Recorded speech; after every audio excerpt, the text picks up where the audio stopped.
Hey everyone, how are you guys doing? So guys, CLAT 2026 का registration start हो चुका है और इसके अंदर एक सेक्शन है लास्ट में जिस पे रिजर्वेशन लिखा हुआ है और वो बच्चों को बहुत ज़्यादा परेशान कर रहे हैं कि भैया हम क्या उस कैटेगरी के अंदर आते हैं, क्या वो हमारे रिजर्वेशन के अंदर आता है। तो इस चीज़ को हम इस वीडियो के अंदर डिस्कस करने वाले हैं। Hi guys, my name is Atul Singh, welcome to this beautiful platform of yours CLAT preparation by Adda 247। अपने दोस्तों के साथ भी जरूर शेयर करना इस वीडियो को ताकि उनको भी थोड़ी सी हेल्प हो जाए, है ना। सबसे पहले तुम खोलोगे रिजर्वेशन वाला सेक्शन तो सबसे पहले NLU बेंगलोर का आएगा, ठीक है। वहाँ पे लिखा हुआ है आर यू कर्नाटका स्टूडेंट, ठीक है। तो यहाँ पे आर यू कर्नाटका स्टूडेंट में अगर आपको यस और नो करना है तो कैसे देखेंगे, ध्यान देना यहाँ पे, ठीक है। कैंडिडेट्स जिन्होंने कम से कम 10 साल, मिनिमम 10 ईयर्स तुम्हें पढ़ाई करनी होनी चाहिए, ठीक है। अगर तुम लोगों ने 10 साल तक कर्नाटका में पढ़ाई करी है तभी तुम कर्नाटका स्टूडेंट होगे, ठीक है। तो इस तरीके से आप कर्नाटका स्टूडेंट यस और नो में सिलेक्ट कर सकते हो कि अगर आपने 10 साल पढ़ाई करी है तो आप कर्नाटका करो, शायद आपको रिजर्वेशन मिले फिर उसके बाद, ठीक है। और इसके लिए डॉक्यूमेंट्स भी देने पड़ेंगे, अब बहुत सारे हैं हमारे पास, ठीक है। तो सब में एक चीज़ कॉमन है, ठीक है, JNK रेसिडेंट, ठीक है, डोमिसाइल ऑफ JNK, और यहाँ पे नहीं है JNK, यहाँ पे है हमारे पास wards of Kashmiri migrant and JNK।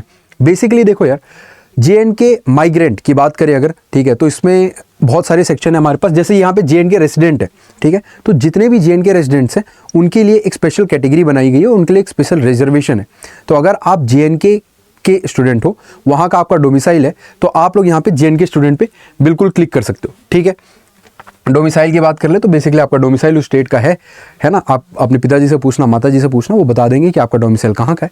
Mostly उन बच्चों का अपना होम स्टेट का ही डोमिसाइल होता है, तो आपका डोमिसाइल अगर उस स्टेट का है तो आप इस पे यस और नो पे क्लिक कर सकते हो। आगे बढ़ते हैं, ठीक है। यहाँ कश्मीरी माइग्रेंट, अगर कोई कश्मीरी माइग्रेंट है, ठीक है, तो उस कश्मीरी माइग्रेंट जो भी है हमारे, उनके जो वार्ड्स है उनके लिए अलग से एक रिजर्वेशन है, ठीक है। अगर आप कश्मीरी माइग्रेंट हो तो आप लोग यहाँ पे टिक कर सकते हो, ठीक है। तो इसके लिए भी एक डॉक्यूमेंट आपको सबमिट करना पड़ेगा, तो वो डॉक्यूमेंट के लिए भी रेडी रहना। अपने पिताजी से बात करना कि पापा या मम्मी क्या हम लोग इसको प्रोवाइड कर पाएंगे ये डॉक्यूमेंट, ठीक है। या फिर आपके पास ऑलरेडी एक डॉक्यूमेंट फॉर्मेटेड में होगा जिसमें ये लिखा होगा कि आप JNK के माइग्रेंट्स, ठीक है। चलो आगे बढ़ते हैं, बात करते हैं जोधपुर वगैरह में यही सब है, ठीक है। डोमिसाइल वगैरह की बात कर रहे हैं। यहाँ पे एक चीज़ बड़ी इंपॉर्टेंट है, ठीक है, दैट इज़ ये कहाँ है, स्पोर्ट्स कोटा फॉर बॉयज़। अब जैसे हम लोग गुजरात की बात करेंगे, गुजरात के NLU की, गांधीनगर वाले की, तो वहाँ पे ये बोल रखा है कि स्पोर्ट्स कोटा है अगर आपके पास, ठीक है, तो ये सिर्फ बॉयज़ के लिए है ना। स्पोर्ट्स कोटा आपको ये जाके यहाँ पे इस PDF को पूरा पढ़ना पड़ेगा, क्योंकि स्पोर्ट्स कोटा की अगर मैं बात करूँ तो स्पोर्ट्स कोटा में स्पेसिफिक चीज़ें हैं, कुछ स्पोर्ट्स की बात की गई है और वो भी स्पोर्ट्स में क्या लेवल तक आपको खेला होना चाहिए, ये सारी इसमें बात की गई है। अगर आप मेरे को बोलोगे तो मैं इसकी वीडियो बना दूंगा डिटेल में, लेकिन आपको फिर डिस्क्रिप्शन में कमेंट सेक्शन में लिखना पड़ेगा, ठीक है। तो उसी के बाद बनाऊंगा, वरना आप लोग इस PDF के ऊपर क्लिक करना, आपको वहाँ पर डिटेल मिल जाएगी, है ना। अब देखो यार, यहाँ पे ना एक इंपॉर्टेंट बात है, जैसे ये वाला, ठीक है। अब जैसे हम RMNLU की बात करें जो कि लखनऊ में हमारा, तो वहाँ पे एक चीज़ मेंशन्ड है कि son and daughters of defence personal deployed in UP और defence personal of UP retired और किल्ड डिसेबल्ड इन एक्शन। तो बेसिकली ये कहना चाहता है कि कोई देखो, या तो आपके पिताजी या माताजी जो डिफेंस पर्सनल है, ठीक है, वो UP में डिप्लॉयड होने चाहिए अभी, है ना। जब आप फॉर्म भर रहे हो तो उनकी पोस्टिंग UP में होनी चाहिए, या फिर वो UP से बिलोंग करते हो और किल्ड इन एक्शन हो, ठीक है, या फिर मार्टरेड हो, तो आप यहाँ पे भर सकते हो। तो यही बात लिखी हुई है कि डिफेंस पर्सनल ऑफ UP के हो, ठीक है, ईदर रिटायर्ड और किल्ड इन एक्शन, किल्ड और डिसेबल्ड इन एक्शन, यानी कि यार रिटायर होने चाहिए, या फिर सर्विंग वाले नहीं भर सकते यहाँ पे, ठीक है। तो सर्विंग वाले का थोड़ा ध्यान रखना कि अगर आप UP से हो, आपके पिताजी UP से हैं और वो सर्विस दे रहे हैं अभी फौज को, देश को, तो फिर आप यहाँ पे एलिजिबल नहीं हो पाओगे। बट रिटायर्ड हैं अगर आपके पिताजी तो आप यहाँ पे एलिजिबल हो, ठीक है।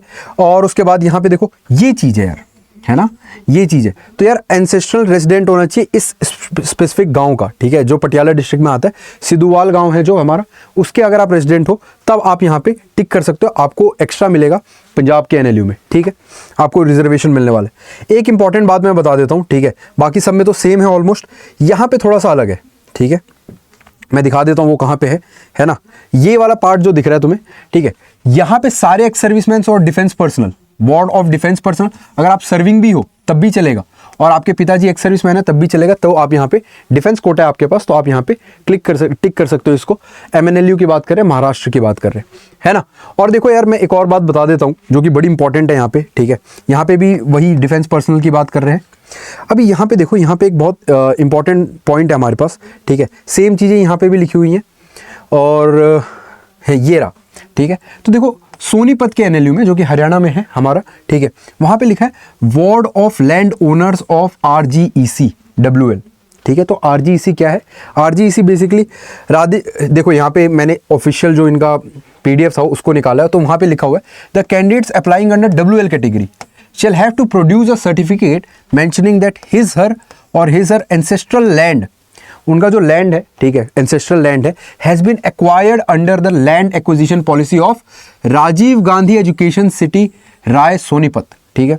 तो अगर इसके अंदर आपका लैंड एक्विजिशन हुआ है, आपका लैंड एक्वायर किया गया है, तो बिल्कुल आप इस फॉर्म को, इस पॉइंट को, ये जो पॉइंट आपको दिख रहा है, इसको आप बिल्कुल टिक कर सकते हो, ठीक है। तो बच्चों को समझ नहीं आ रहा था भैया ये क्या है, तो ये मैंने अभी आपको समझा दिया कि ये क्या चीज़ है, ठीक है।